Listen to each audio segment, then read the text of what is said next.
जय हिंद साथियों, मैं रजनीश शर्मा अपना स्कूल 1.0 में का हार्दिक स्वागत करता हूं। आज हम लासा मासा पर का 5वीं क्लास देखेंगे और देखेंगे इसमें मैंने बोर्ड पर 5 सवाल लिखे हैं। ये पांचों सवाल जो हैं अलग अलग टाइप के हैं। इन्हें हम अच्छी तरीक़ा से हल करने की कोशिश करेंगे और इनका रिवीजन करेंगे। वह छोटी से छोटी संख्या कौन सी है जिसमें 8, 10, 12 से भाग देने पर प्रत्येक दशा में 5 शेष बचे, परंतु 13 से भाग देने पर कोई भी शेष ना बचे। तो सबसे पहले हम 8, 10, 12 का इसमें एलसीएम निकालना पड़ेगा। एलसीएम क्या होता है, वो इनसे विभाज्य होगा। 8, 10, 12 से भाग देने पर प्रत्येक दशा में 5 शेष बचे, यानी जो भी होगा पहले तो शेष पर एलसीएम निकालेंगे, उसके बाद हम उसमें 5 जोड़ देंगे। देखो 8, 10, 12, 2 चौक 8, 5 10, 2 छक्का 12, 2 दूनी 4, 5, 2 3 6, 2 दूनी 4, 2 दूनी 8, 45 3 120। 120 क्या हो गया इसका एलसीएम। 120 वह संख्या है जो 8, 10, 12 से विभाज्य हो रही है। अब सवाल में आगे बढ़ते हैं। प्रत्येक दशा में 5 शेष बचे, 5 शेष बचे तो इसका मतलब इसमें 5 हमें जोड़ने पड़ेंगे। 5 जोड़ दिया हमने, संख्या कर दी 125। 125 वह संख्या हो जाएगी 8, 10, 12 से विभाज्य होगी और विभाज्य होने के बाद 5 शेष पर छोड़ेगी। लेकिन सवाल की अगली कड़ी हमें बोलती है 13 से विभाज्य होने पर कोई विशेष ना बचे, परंतु 13 से विभाज्य होने पर कोई विशेष ना बचे। सवाल कहता है 120, यानी इसका कोई अगला गुणज होगा। जो भी संख्या होगी वो इसके अगला गुणज में होगी। तो इसमें क्या करेंगे हम, सबसे पहले 120 प्लस 5, ये संख्या है। यहाँ तक सवाल कह रहा है 120 प्लस 5, लेकिन 13 से भाग देने पर कोई विशेष ना बचे। यहाँ पर शेष कितना बच रहा है, 13 नेमा 117, 13 नेमा 117, 117 120 में से गए, यानी 117 तो पूरा पूरा विभाज्य हो रहा है। लेकिन जो 3 बचे वो विभाज्य नहीं हो रहे हैं, तो हम 3 को लिख लेते हैं प्लस 5/13। ठीक है, जो संख्या मिलेगी वो हमें 120 के गुणज में मिलेगी। अब यहाँ पर हम गुणा करके देखते हैं। 3 एकम 3 और 1, 3 एकम 3 और 5 8, 8 13 से विभाज्य नहीं होगा। 3 दूनी 6 और 5 13, 6 5 11 सॉरी, 3 पंजे 3 3 9, 5 14, 3 7 21, 5 26, सही है। 7 से 3, इसके शेषफल में हमने 5 7 से गुणा करी, 7 3 21 और 5 26, 26 13 से पूरा पूरा विभाज्य हो रहा है। इसका मतलब 120 को हम 7 से मल्टीपल करेंगे। 7 से मल्टीपल करने के बाद उत्तर आया हमारा 840, 12 सत्ते 84, 840 आया। 40 प्लस 5 बराबर 845।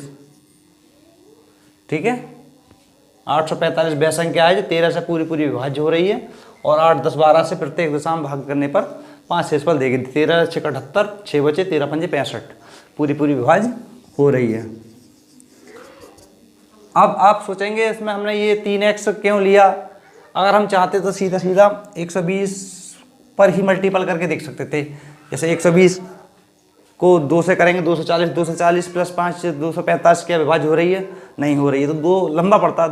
120 को फिर 3 से करके देखते, 120 360, 360 प्लस 5 365, इस तरीका करके 7 पे पहुँचते। 12 सत्ते 84 प्लस 5 845, 13 से विभाज्य हो जाती। लेकिन ये प्रोसेस थोड़ा लंबा पड़ता है, इसलिए हमने इसका जो शेषफल बचा, शेषफल में ही गुणा कर करके देख ली। क्योंकि जो 117 बचे थे, 117 में तो पूरा पूरा भाग चला गया था और जो 3 बचे थे वो शेषफल था।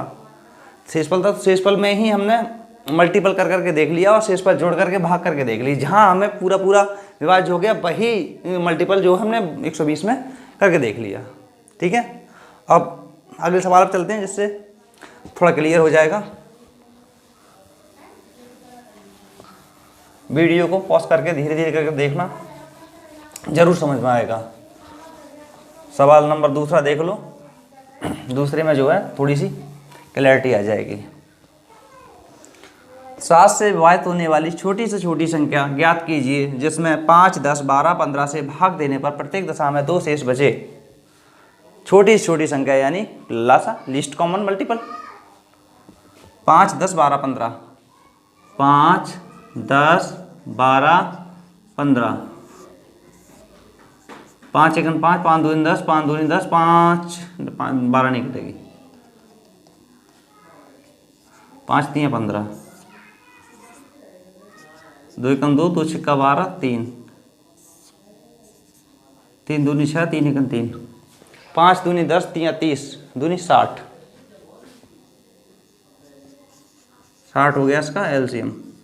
60 वह संख्या है जो 5 10 12 से विभाजित होने पर पूरी विभाजित हो रही है, ठीक है, प्लस 2 शेष बचे, तो 60 प्लस 2, ठीक है।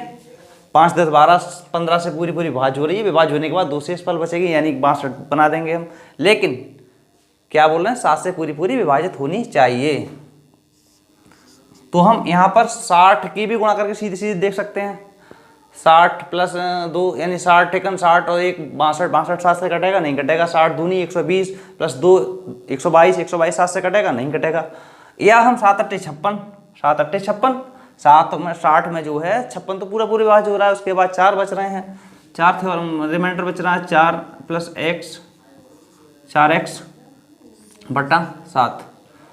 तो हम यहाँ पे करके देख सकते हैं, यहाँ जो है संख्या बड़ी नहीं होंगी, जो कैलकुलेशन करने में आसानी हो जाएगी, इसलिए हम शेष में गुणा करके देखते हैं। अब देखो 4 3 12 और 2 14 हो गया। यहाँ पे x के 3 लगाते हैं हम, 3 की गुणा करते हैं इसमें, 3 चौक 12 और 2 14, 14 7 से विभाज्य पूरा। तो इसका मतलब हमें कितने से भाग करनी है, इसमें कितने से गुणा करनी है, सॉरी 2 से गुणा, 3 से गुणा करनी है, 3 से गुणा करनी है। तो 60 गुणा 3 बराबर 180 प्लस 2 बराबर 182 बटा 7, 7 दूनी 14 और 7 6 42, पूरा विभाज्य हो रहा है। तो संख्या कौन सी हो गई हमारी, संख्या हो गई 182, ये हो गया हमारा आंसर। तो 7 से पूरा विभाज्य, 7 6 42 और 7 6 42, 7 दूनी 14 और 7 6 42, पूरा विभाज्य। और 5 10 12 15 से विभाज्य करेंगे तो हमें प्रत्येक दशा में 2 शेष मिल जाएगा। जैसे 5 से देख लो, 5 3 15 बचे 3, 32 हो गए, 5 6 30, 2 शेष बचा। 10 से विभाज्य करेंगे, 10 एकन 10 और 10 8 80, ठीक है। थोड़ी क्लैरिटी आएगी, जरूर आएगी, लेकिन हमें उसके लिए थोड़ी सी मेहनत करनी पड़ेगी। हम जो है सब अपनी किताब में से इस तरीके के सवाल देखेंगे और उन्हें हल करने की कोशिश करेंगे, जिससे थोड़ी क्लैरिटी आ जाए। सवाल जो गणित है ये तो भैया इसे रटना तो पड़ेगा नहीं, इसे तो केवल बार बार प्रैक्टिस करने से ही आएगी। ये तो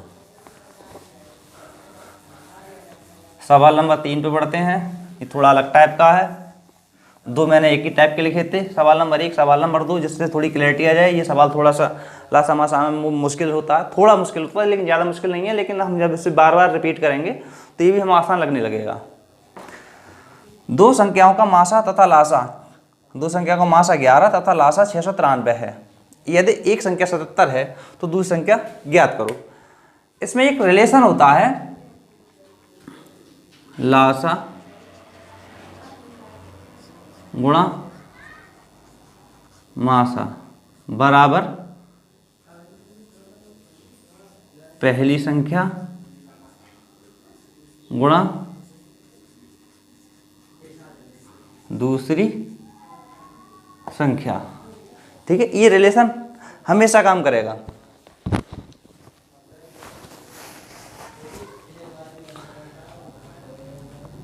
लासा और मासा का गुणनफल जो है पहली संख्या और दूसरी संख्या के बराबर होता है। लासा और मासा को हम गुणा करें और पहली संख्या और दूसरी संख्या को गुणा करें तो जो है वो आपस में बिल्कुल सेम बराबर होंगी। इसका मतलब क्या है, बराबर। जैसे 11 और 693, मासा है 11 और लासा है 693। पहली संख्या है इसमें 77, दूसरी संख्या हमें मालूम नहीं है, दूसरी संख्या, ठीक है। दूसरी संख्या निकालने के लिए दूसरी संख्या निकालने के लिए 11 गुणा 693 बटा 77, नीचे चले जाते हैं, वो क्रॉस मल्टीप्लाई हो जाती है, यानी बटा सबका एक होता है, इनके नीचे इनके ऊपर नीचे, सही है। इस टाइप से गुणा होती है ना, इस तरीके करते हैं गुणा। वही सेम यहाँ पर है, ये नीचे आ गए यहाँ पर 11 सत्ते 77, 7 नेम 63 और 7 नेम 63। दूसरी संख्या हो गई 99, 11 सत्ते 77, 7 नेम 63 और 7 नेम 63, ठीक है 99। 99 क्या हो गई दूसरी संख्या। सवाल नंबर 4 पे पढ़ते हैं हम।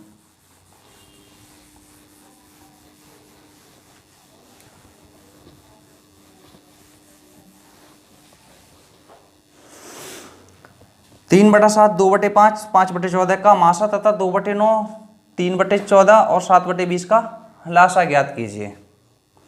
इनका माशा और इनका लासा ज्ञात करना है। तो 3/7, 2/5, 5/14 का मासा। मासा निकालने के लिए ऊपर वाली संख्याओं का तो मासा निकाल लेंगे, इसमें हम अंशों का मासा निकाल लेंगे और हरों का लासा निकालेंगे। ठीक उल्टा होता है यहाँ पर, जैसे यहाँ पर निकालना है इसका मासा, तो मासा निकालने के लिए 2, 3, 5 का मासा कितना हो जाएगा 1। जैसे 3, 2, 5 संख्या कैसे विभाज्य हो जाएंगी, केवल 1 से विभाज्य होंगी। जैसे 3 से 3 विभाज्य हो रही है, 3 2 किसी से विभाज्य नहीं, केवल 2 से विभाज्य है, 1 से विभाज्य, 5 किसी से विभाज्य नहीं, 5 से विभाज्य या फिर 1 से विभाज्य, इसलिए इसका मासा हो गया 1। नीचे वाली संख्या का हमें लासा निकालना पड़ेगा। लासा निकालने के लिए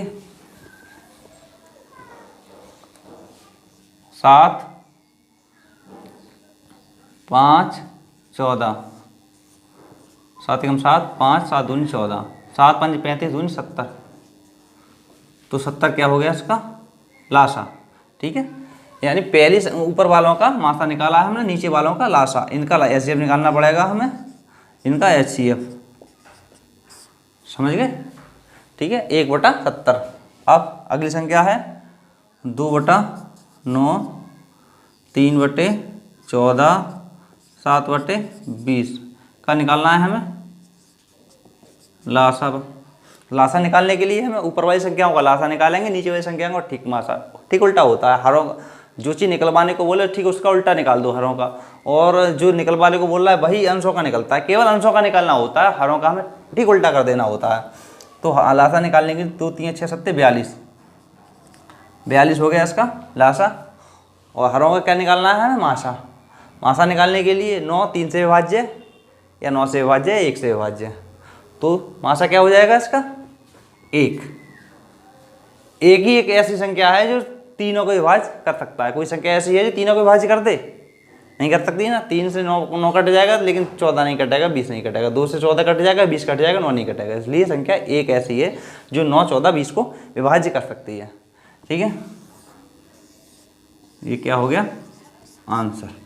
ठीक है, सवाल नंबर 5 पे पढ़ते हैं हम।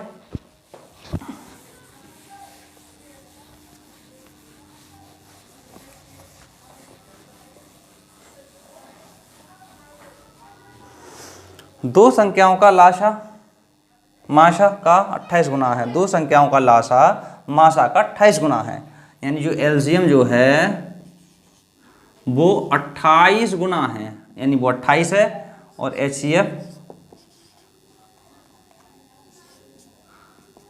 1 है, तो यानी ये 1 है तो ये 28 है।